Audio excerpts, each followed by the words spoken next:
In this video, I'm going to show you the easiest way you can work out percentages on a calculator.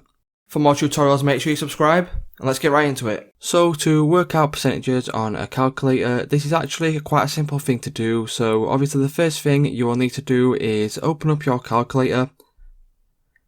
Once you have opened up your calculator, for example, if I go ahead and just first of all use 100, and if I want to know, let's say 60% of 100, what I would do is I would click on times, and then the next step would be to put 0.60, and then as you can see 60% of 100 is 60.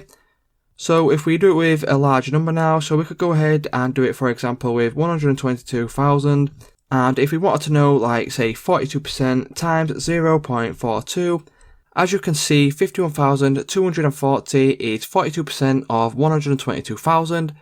So that's the easiest way you can go ahead and work out percentages on a calculator.